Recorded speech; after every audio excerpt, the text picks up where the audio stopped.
A lot of things can happen in your lifetime that you never expect. This one, I don't think anyone expected. Vine, the 6-second long social media app that was taken over by TikTok, is actually coming back. And this could be the stupidest, worst idea I have ever seen in social media. Now, Vine, if you don't remember, was a social media app where you could post videos, shorts. You know how that's like the absolute plague right now with YouTube Shorts, IG Reels, TikToks? Vine walked so these social media apps could run. But the thing is with Vine, the reason why it failed, and that's why TikTok is king now, is because there was basically next to no way to monetizing your content, because the entire gist of the platform was videos were going to be 6 seconds long. And now, obviously, with short form content, that has evolved so much. You've got, like 10-minute long documentaries. You've got TikTok lives where people are doing that NPC thing of like, ooh, thanks for the rose. Ooh, thanks for the rose. If someone gives me a galaxy, I'm going to do the thug shaker on camera. Now, I have a personal gripe with Vine myself because it has basically created some of the most obnoxious celebrities that are still around today. Like, for example, Lele Pons, who does hilarious laugh out loud skits now. And I did videos on her like years ago. She started off on Vine. The exact same with Logan Paul. He was also doing Vines. It actually got to a point where all of these Viners gathered together and moved into LA on a street. Guess what it's called? Say it with me now. Vine Street. Now, Vine is being bought back by Jack Dorsey. If you remember Jack, he's basically the reason why you are probably manically depressed, because he was, before Elon, the CEO of Twitter. Again, notice the steps here. A lot of these companies, they planted the seed of destruction, right? They walked so other companies could run. I mean, we all complain about how bad Twitter is now. Brave take, grass is green take. But again, without Jack Dorsey running Twitter before Elon would have had nothing to work with. And that's a really sobering thought, because without Twitter in its current state, you just have Elon probably talking to a mirror going, I miss Grimes. I miss Grimes a lot. Now, Vine was actually bought by Jack. It was integrated into Twitter. Again, the reason why it failed is because there was just no way to monetize it. I mean, before you clicked on this video, you better not have used AdBlock. If you used AdBlock, I'm going to choke you out, okay? I'm literally going to choke you out in a video game. I have to say that for legal reasons. But if you didn't use AdBlock, you probably had an ad, right? Like those 20-second ads. No, we all refresh hoping to get a 5-second one, don't worry. But even the 5-second ads, they feel like they go on for 5 years. Could you imagine a platform that had 6-second videos and then 6-second ads that you couldn't skip? There's no way it would work. And that's one of the reasons why Vine failed, because they just couldn't monetize it. I mean, individual creators found a way to monetize it, usually by having a can of like, let's pretend that this is a can of Bang Energy, but usually they'd have that in like the back shot of the video. Shouldn't have said it like that. The background of the video. Now, Jack seems to be funding a new app. It's not called Vine, it's called Devine. Oh my God. If you could not make out that in 20 years, we're all meant to be sucking off our corporate overlords, that is really telling. So apparently on launch, this app, Devine, will actually have access to over 100,000 archived Vine videos at launch. So again, you can watch some hilarious laugh out loud videos like Only a Spoonful, and who can forget Hillary Clinton's hilarious laugh out loud, I'm just chilling at Cedar Rapids. She does like the boomer pause, and it takes her about 7 to 9 business days to switch the camera over to the punchline. I think one of the most horrifying things about this is because Vine shut down in 2016, which is basically 10 years ago now. Most of the people that are creators, they're in their 30s, and I'm 28. I'm basically an unk. Time to put on my prescribed unk glasses. Now, even though that this idea of bringing back Vine seems to be absolutely redundant, and China, TikTok, will shoot them out the water, there is actually one good thing I see about it, which seems like a benefit, and it's the fact that they will not use AI. Because as you know now, short form content, it is plagued by AI. Like, for example, if you go on IG Reels or YouTube Shorts, you'll eventually see someone breaking down a scene in a film so you don't have to, buy it yourself or pirate it or, go and watch it in the cinema. They used to do this, right? Like, there were YouTube channels that did this and they broke down, like, films, like the synopsis of a film. Now, these channels, these accounts have gotten, like, so lazy and they want to pump out as much slop as possible. Like, the synopsis itself is AI to the point that it doesn't even make any sense. sense. Now, they're obviously trying to bring this back as a nostalgia aspect. Again, the problem is, if you have nostalgia for Vine, you're probably a boomer. You're in your 30s. 21?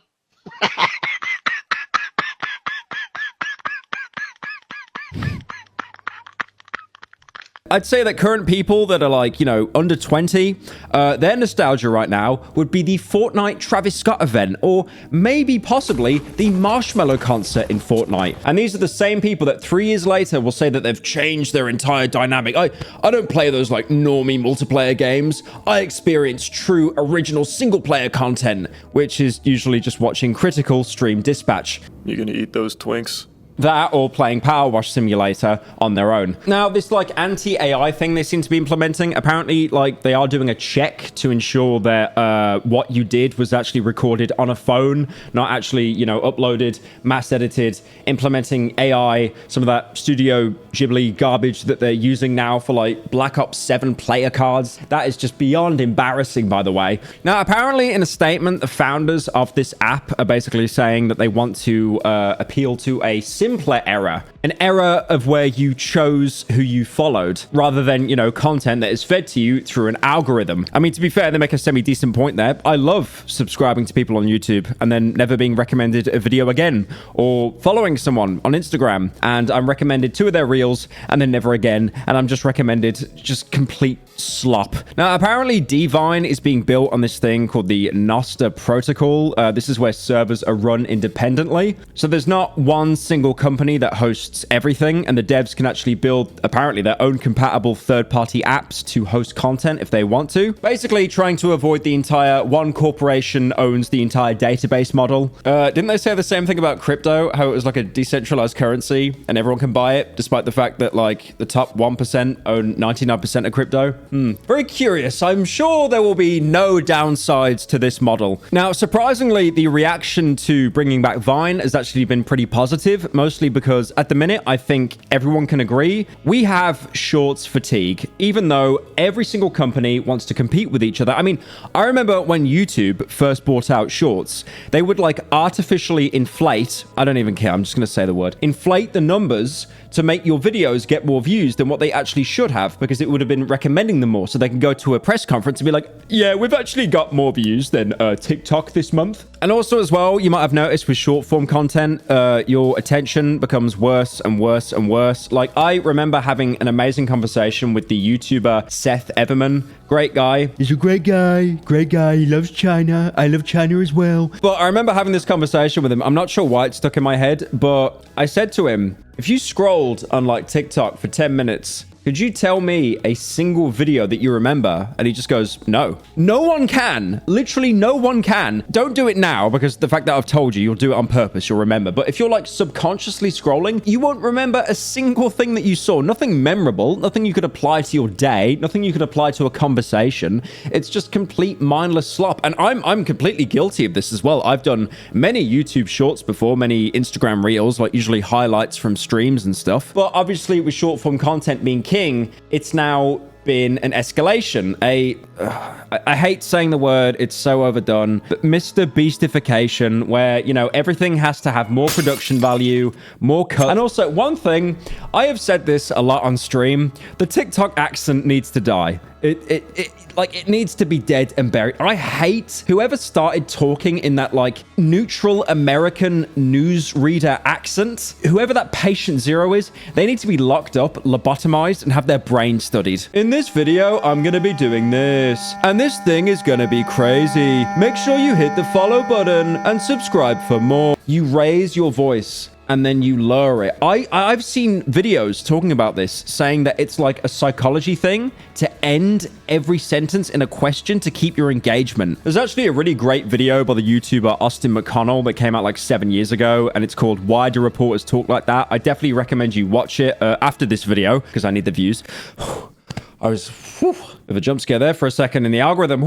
But he basically breaks down why people talk like that, because in America, newsreaders, if you have someone down south like, this big southern drawl, I sound like this, like, that's not going to sound good to someone in New York that goes, you know, hey, I'm walking here. I'm walking here. Because usually we're put off by accents that aren't, you know, familiar to us. That's why in the UK, you travel anywhere for 20 minutes, a completely different accent, because we all despise each other. I mean, originally with me, like I'm from Birmingham, which is a in the UK. I don't really have much of a Birmingham accent. I kind of came to realize at this point, if you don't have the accent of where you sound like you came from, it's just a Discord accent. You have autism, and that's okay. Now, it seems that Devine was made to basically combat all of the AI because, again, you know, we've seen, for example, the release of Sora, how that AI is actually so scarily realistic. I mean, again, you could like trick your parents, right? You could trick boomers like, oh, look at Jesus holding an AK. Oh, that's real. Oh my God. But now with Sora, the AI is so convincing that in certain scenarios, you might actually believe that this is real or this happened. Now, I am going to be cynical here. It is in the channel name, not this one, the other one. I don't think this is going to be like a massive overhaul. I don't think it's going to like change the landscape. I think it's basically going to be like this alt route of short form content. You know, those like performative guys, they go to coffee shops and they read books and they've got a mustache. If any of you are like that and you watch this video, like you look like that, stop reading. If you stop reading, you're okay. Reading Reddit is okay. I'm talking about an actual book. Now, how can I talk about Vine without talking about Twitter, without talking about Elon Musk, tech billionaire who actually found his fame by featuring in a Rick and Morty episode. Now, Musk actually announced back in August this year that apparently the Vine video archive was like recently found and that user access to the archive would be restored because, again, Twitter did buy Vine, so I'm guessing by proxy, he also owns Vine. That's why the new Vine, Devine, is called that and not just called Vine. But he did say that this release of Vine would be in an AI form, aligning with his broader push onto, you know, generative AI tools. Now, I could definitely see with Jack Dorsey launching Devine, Elon Musk will mold into the floorboards and immediately release Vine, and it will just be a bunch of like AI videos.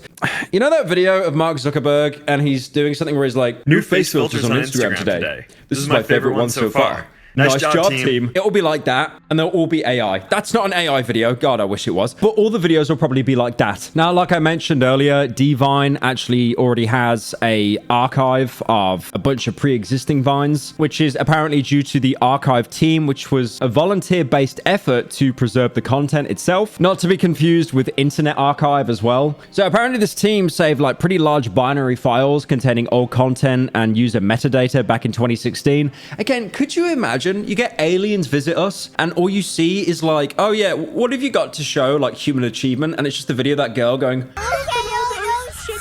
or it's like Logan Paul as a child prank calling someone saying Butthead Street is the punchline. What's the street?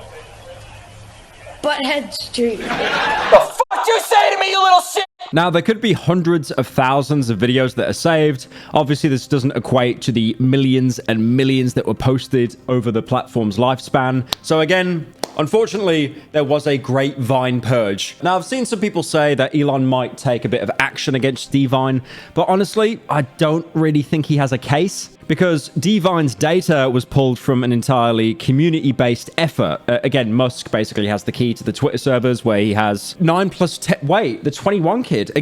Okay, so the 9 plus 10, 21?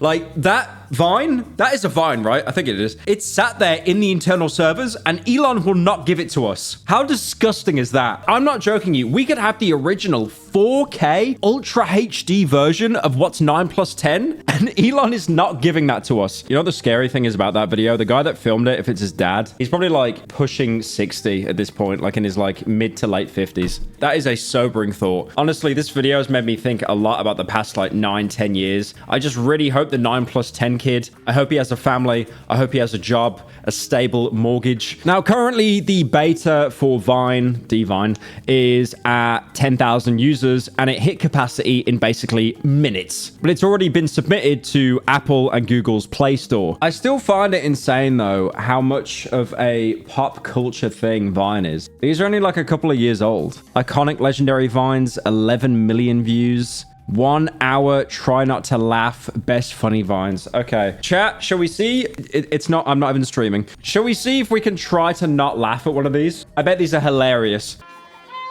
Look, it's a snake charmer. Hey, yo, snake.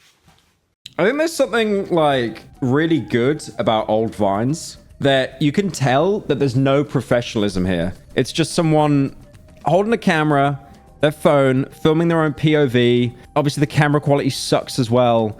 It's just that there's something so like non-sterilized and raw about it that I really genuinely enjoy. I mean, here's a good example of a Vine, right? You can really tell that this is like 10 years ago humor. Margaret, will you marry me? Okay, the punchline is like it's random, right? But it's like, it's a kid in his car, it's raw. You know, no hate to this account whatsoever. But this format now is so sterilized. Like you'll have someone breaking down like a popcorn bucket. Going viral, here's how its magic trick works. This video from Carolina Cinemas has more than 1 million views and nearly 100,000 likes. See, you see what I mean? It's like immediately has to say like viral, the views, how many people seen it. Like that's what we're obsessing over right now as a society. Yeah, it's just, I mean, no hate to that account whatsoever. I have no issue with that guy's content. I think it's just a symptom of like a larger issue now, because again, like the more people that are involved in content, the higher the bar is raised to try and hopefully push everyone down and rise to the top. The thing I love about Vine is apart from the select few, most people did it just to like post, right? Like just a little funny video. But now, because you can make entire careers about it, you have to adhere to certain guidelines, and it does, like, I cannot think of a better word to use than sterilized. I use the exact same wording when I explain the Combine in Half-Life 2, the way that the Overwatch announcer talks. That, if anything, is basically just what short-form content is now. Ongoing sector sweep. Biotics confirmed. But yeah, will Vine win? The new Vine? No. At least there'll be like an alternative to just complete AI slop. And did you know Mr. Beast makes $500 million? Oh, look, guys, it's the 6'7" kid. You know what the 6'7" kid did? He said 6'7".